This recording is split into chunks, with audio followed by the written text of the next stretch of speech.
Times Network ద్వారా గుర్తించబడ్డ India's number 1 varicose veins hospital Avis ని సంప్రదించండి. నమస్తే శశికాంత్ గారు. నమస్తే ఉషా గారు. కోల్కతా ఇన్సిడెంట్ కి సంబంధించి గత వారం రోజులుగా వార్తలు మనం వింటూనే ఉన్నాము. ఎప్పుడైతే సుప్రీంకోర్టు ఇన్వాల్వ్ అయిందో చాలా కీలక అంశాలు బయటపడ్డాయని చెప్పొచ్చు. ఇవాళ కనుక మనం చూస్తే సిబిఐ నుంచి కొంత ఇన్ఫర్మేషన్ సుప్రీంకోర్టు దాకా రావడం జరిగింది. దానికి సంబంధించి డిస్కషన్స్ కూడా అవుతున్నాయని మనం వింటూ ఉన్నాము. పూర్తి సమాచారం ఏంటి, ప్రస్తుతం ఉన్న అప్డేట్ ఏంటి సార్? అసలు ముందుగా ఉషా గారు, నేను అబ్జర్వ్ చేసేది ఏంటంటే మీరు కంటిన్యూస్గా నన్ను ఫాలోఅప్ చేసి ఈ ఫీడ్బ్యాక్ అడుగుతూ ఐ రియలీ అప్రిషియేటివ్ అండి. బికాజ్ ఒక మహిళ అయ్యుండి మీరు ఒక మహిళ పట్ల మీరు చూపించే సానుభూతి ప్లస్ ఏదైతే మీరు అవేర్నెస్ క్రియేట్ చేస్తున్నారో ఇవాళ media through, I really appreciative అండి. ఎందుకంటే మీలాంటి వాళ్ళు ముందుకు వచ్చి దీని గురించి మాట్లాడితేనే తోటి అమ్మాయిలు తోటి మహిళలకు కూడా అవేర్నెస్ బాగా క్రియేట్ అవుతుంది. చాలా మంది ఆడియన్స్ కూడా మనం చేసే వీడియోస్ కింద కామెంట్స్ పెట్టడం, జస్టిస్ కోసం మనం ఎలా అయితే వెయిట్ చేస్తూ ఉన్నామో వాళ్ళు కూడా జస్టిస్ కావాలని అదే విధంగా మనకి కామెంట్స్ పెట్టడం, సపోర్ట్ చేయడం అనేది చాలా అభినందించదగ్గ విషయం అని చెప్పొచ్చు. ఫస్ట్ ఆఫ్ ఆల్ మీకు కూడా thank you so much sir. దీనికి సంబంధించిన ఇన్ఫర్మేషన్ ఏంటి? ఇప్పుడు ఇది మనం చూసుకుంటే అండి, చంద్రచూడ్ గారు సిజిఐ గారు కూడా is quiet serious on this case అండి. ఇవాళ మనం చూస్తే ఇప్పుడు సీల్డ్ కవర్లో సిబిఐ నుంచి ప్లస్ వెస్ట్ బెంగాల్ గవర్నమెంట్ నుంచి సీల్డ్ కవర్లో వాళ్ళ రిపోర్ట్స్ వచ్చాయండి. ఇప్పుడు ఉత్కంఠదంతా కూడా ఆ సీల్డ్ కవర్లో వీళ్ళు ఏం రాశారు, చీఫ్ జస్టిస్ గారు దాన్ని ఎలా పండగిస్తారు, దాని రిపకేషన్ ఎలా ఉంటుంది అన్నది యావత్ భారతదేశం ఎదురు చూస్తుంది. ఇంకొద్దిసేపట్లోనే అది నాకు తెలిసి ఏదో ఒకటి సమాచారం అయితే చీఫ్ జస్టిస్ గారి దగ్గర నుంచి మనకు తప్పకుండా వస్తుంది. అయితే ముందుగా మనం మాట్లాడుకోవాల్సింది ఏంటి అంటే, ఇక్కడ మీడియాలో కానివ్వండి లేకపోతే నేషనల్ మీడియాలో కానీ చాలా రూమర్స్ వస్తున్నాయి. మనం అది ఎంతో బాధాకరంగా ఉంది. West Bengal chief minister Mamata Banerjee గారి మేనల్లుడు కూడా ఇందులో ఉన్నారేమో అన్నట్టుగా రూమర్స్ అయితే క్రియేట్ అయినాయి. అది మీడియాలో వచ్చింది, మనం క్రియేట్ చేసింది కాదు, అది మీడియాలో రూమర్స్ లాగా వస్తున్నాయి. అది ఒకవేళ అలాంటివి ఏమైనా ఉంటే మాత్రం ఇది చాలా బాధాకరమైన విషయం అండి. ఎందుకంటే అంత హైయెస్ట్ పోస్ట్లో ఉన్నప్పుడు ఇట్లాంటివి చాలా జాగ్రత్తగా ఉండాలి. వాళ్ళ ఫ్యామిలీ మెంబర్స్ కూడా ఇట్లాంటివి వాటికి జోలికి వెళ్లకుండా ఉండాలి. గతంలో మనం చూస్తే ఎంతోమంది విఐపీలు ఇన్వాల్వ్ అయిన రేప్ కేసెస్ కూడా బయటకు వస్తాం జరిగింది. అట్లాంటి కేసెస్ని అరగడతం కూడా జరిగింది. బికాజ్ వాళ్ళు బయటకు కూడా రానిలేదు.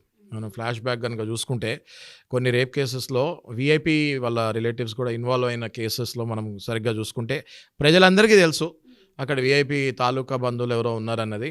ఆ కేసుని బయటకు రానియకుండా అనగదొక్కేస్తాం జరిగింది. కానీ ఈసారి మాత్రం అలా జరగదని నేను భావిస్తున్నాను. బికాస్ డైరెక్ట్గా apex court of our country, supreme court of India, దానికంటే పెద్ద కోర్టు ఇంకోటి ఉండదు మన ఇండియాలో. దాంట్లో బిగ్గెస్ట్ అంటే హైయెస్ట్ లెవెల్ ఉన్న judge chief justice of India, ఆయనే పర్టికులర్గా ఈ కేసు మీద ప్రతి క్షణం ప్రతి మినిట్ ఇప్పుడు మనం ఎలా అయితే ఉత్కంఠంగా అప్డేట్ ఉన్నామో, ఆయన నాకు తెలిసి నిద్ర కూడా పోవట్లేదు అనుకుంటండి. పగలు రాత్రి ఆయన ప్రస్తుతానికి పోతే ఈ కేసు గురించి ఆలోచిస్తున్నారని అర్థమవుతుంది. ఈ పరిణామంలోనే ఆయన ఏమంటున్నారు అంటే, ఎవరైతే ఈ జూనియర్ డాక్టర్స్ ఇంటర్న్స్ స్ట్రైక్ చేస్తున్నారో, దేశవ్యాప్తంగా రెసిడెంట్ డాక్టర్స్ స్ట్రైక్ చేస్తున్నారు, they are not going on their works back. So ఆయన ఒక పిలిపిస్తాం కూడా జరిగింది. దీనికి న్యాయం 100% జరుగుతుంది. మీరు ఇట్లా స్ట్రైక్స్ చేస్తూ ఉంటే ఇంకా ఎన్నో ప్రాణాలు పోతాయి. దయచేసి మీరు మీ పనులకు వెళ్ళండి, ఆ బాధ్యత నేను తీసుకుంటున్నాను అని కూడా హామీ ఇస్తాం జరిగింది.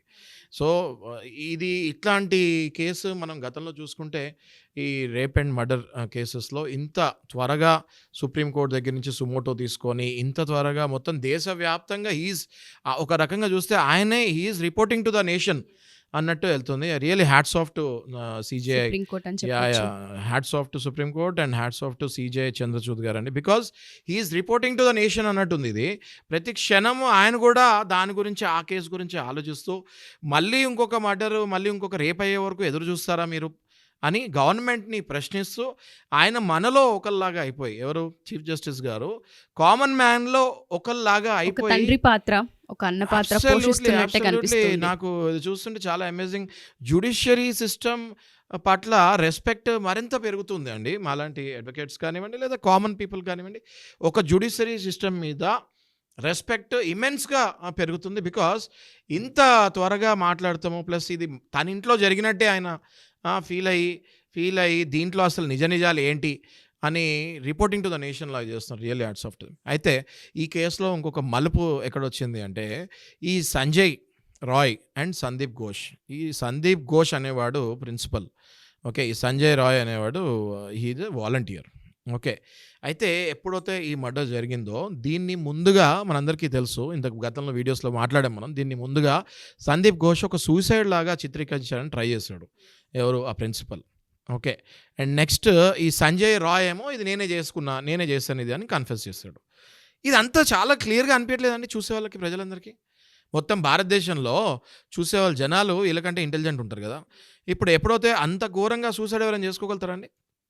కళ్ళల్లో గాజులు గుచ్చేసుకొని, వాళ్ళ బోన్లు వాళ్ళే ఇరక్కొట్టుకొని ఎవరైనా సూసైడ్ చేసుకోగలుగుతారా? అది కామన్ సెన్స్ ఉండాలి కదా! దాన్ని సూసైడ్ లాగా చిత్రీకరించడానికి సందీప్ ఘోష్ అనే ప్రిన్సిపల్‌కి ఆ మాత్రం కామన్ సెన్స్ ఉండాలి కదా! దాన్ని సూసైడ్ లాగా చిత్రీకరించడం జరిగింది.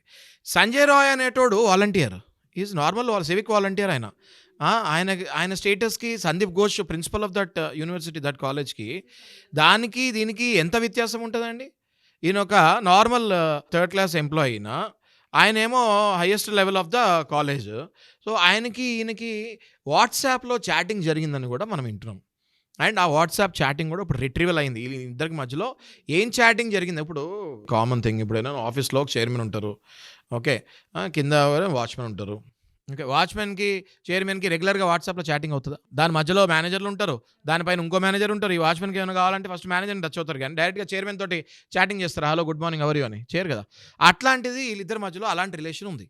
Direct chatting between Sanjay Roy and Sandeep Ghosh. So, ఇక్కడ చాలా ఇప్పుడు మనము చెప్పకూడదు, సబ్ జుడిస్‌లో ఉంది కేస్, కానీ మనందరికీ తెలుసు అక్కడ ఏం జరిగింది, ఎలా జరిగుంటది, ఎవరెవరు ఇన్వాల్వ్ అయ్యి ఉంటారు.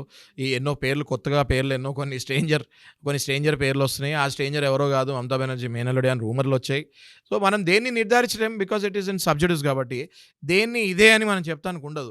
ఇది అయి ఉండొచ్చు అని కూడా మనం డెఫినెట్‌గా డిస్కస్ చేసుకునే రైట్ మనకు ఉంటుంది. ప్రెజెంట్ మనం చూసుకుంటే సిబిఐ నుంచి కొంత రిపోర్ట్స్ అయితే రావడం జరిగింది కాబట్టి ఆ రిపోర్ట్స్లో అసలు ఇన్ఫర్మేషన్ ఏముందండి? దాని గురించి మనం అంటే అవేర్నెస్ అంటే అందులో ఏముండే అవకాశం ఉందనేది మనం చెప్పగలం. ఎస్. ఇప్పుడు ఇంతకుముందు ఆల్రెడీ ఇన్వెస్టిగేషన్ రిపోర్ట్స్ ఇచ్చారు. ఎవరిచ్చారు? వెస్ట్ బెంగాల్ గవర్నమెంట్ వాళ్ళు, పోలీస్ వాళ్ళు ఒక ఇన్వెస్టిగేషన్ రిపోర్ట్ ఇచ్చారు. ఆ రిపోర్ట్స్ పచ్చిబూతులు, బండబూతులు ఉన్నాయి అందులో అని చెప్పి సీజీఐ గారు మందలిస్తడం జరిగింది. ఎవరిని? వెస్ట్ బెంగాల్ గవర్నమెంట్ని. ఇలాంటి ఇన్వెస్టిగేషన్లు కూడా చేస్తారా మీరు? యాజ్ ఎ గవర్నమెంట్ బాధ్యత అయిన పొజిషన్లో ఉండి మీరు ఇన్వెస్టిగేషన్ రిపోర్ట్లో ఇన్ని తప్పులు ఉన్నాయి అంటే తలాతోకాలేని ఇన్వెస్టిగేషన్ రిపోర్ట్స్ అవి. తలాతోకాలేని ఇన్వెస్టిగేషన్ రిపోర్ట్స్ సుప్రీంకోర్టు ఇస్తే ఇస్తే ముఖం మీద కొడతాం జరిగింది. Because he can't accept such kind of investigation reports. Is CJI. Okay. He knows how investigation. ఆయన చరిత్ర చూసుకుంటే మనము ఆయన చిన్నప్పటి నుంచి ఆయన జ్యుడిషియరీ సిస్టంలోనే ఎదుగుతూ వాళ్ళ తండ్రి గారు కూడా సుప్రీంకోర్టు జడ్జి గారు లాగా నిర్వహించారు బాధ్యతలు. తర్వాత ఈయన నిర్వహించారు. ఈయనకి ప్రతిది పుట్టుకతోనే వచ్చిన ఇది. ఓకే. సో, ఆయన ఆ రిపోర్ట్ చూడగానే ఇమీడియట్గా గవర్నమెంట్ కూడా బండబూతులు తిడతం జరిగింది. This is not the way to submit the investigation reports అని చెప్తాం జరిగింది. మళ్ళీ ఫ్రెష్ ఇన్వెస్టిగేషన్ రిపోర్ట్స్ కావాలి అని చెప్తే ఇప్పుడు వెస్ట్ బెంగాల్ గవర్నమెంట్ మళ్ళీ ఫ్రెష్ ఇన్వెస్టిగేషన్ రిపోర్ట్స్, అందులో ఏం కుకప్ చేసిందో, ఏం మసాలా చేసిందో ఇప్పుడు 2 రిపోర్ట్స్ వస్తున్నాయండి. ఒకటి సిబిఐ నుంచి, ఒకటి వెస్ట్ బెంగాల్ గవర్నమెంట్ నుంచి. 2 రిపోర్ట్స్ ఇప్పుడు కరెంట్ లైవ్ ఇప్పుడు సీల్డ్ కవర్లో సీజీఐ గారి దగ్గర సుప్రీంకోర్టులో బెంచ్ పైన ఉన్నాయి. లైవ్ అండి. నేను మీకు ఇన్ఫర్మేషన్ 20 minutes బిఫోర్ వచ్చిన ఇన్ఫర్మేషన్ చెప్తున్నాను. ఆ సీల్ కవర్స్లో ఏముంది అన్నది మనకు కొద్ది గంటల్లోనే మనకు తెలుస్తుంది. అది ఓపెన్ చేసిన తర్వాత మనకి ఇన్ఫర్మేషన్ వచ్చిన తర్వాత ఇమీడియట్గా మళ్ళీ దాని మీద మనం వీడియో ఇద్దాము. నా అంచనాలు ఏంటి అంటే సిబిఐ కరెక్ట్ ఇన్ఫర్మేషన్ ఇచ్చి ఉంటుంది. వెస్ట్ బెంగాల్ గవర్నమెంట్ లాస్ట్ టైంకి ఈ టైంకి ఏం కుకప్ చేసి ఇచ్చిందో ఇన్ఫర్మేషన్ అది చూడాలి. ఆ 2 చూసిన తర్వాత సీజీఐ గారు ఏ నిర్ధారణకు వస్తారో దాని తర్వాత మళ్ళీ మనం దాని మీద డిస్కషన్ పెట్టుకోవచ్చు. Because matter is in sub judice.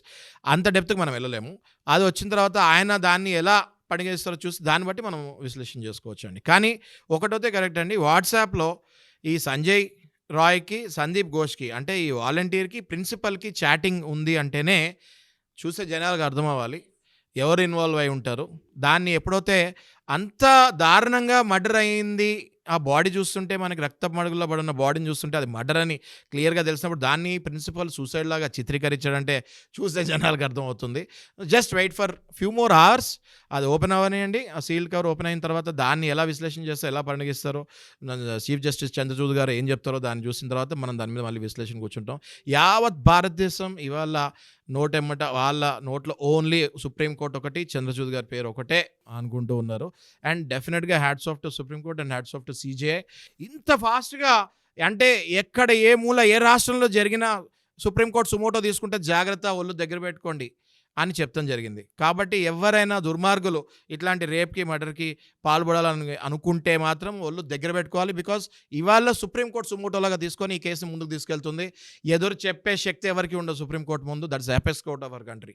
So let's wait for 1 hour అండి. We will again give the update. Sure sir. Thank you sir. Thank you so much. Suman టీవీలో మీ పర్సనల్ అండ్ బిజినెస్ ప్రమోషన్స్ కోసం కింది నెంబర్కి కాంటాక్ట్ చేయండి.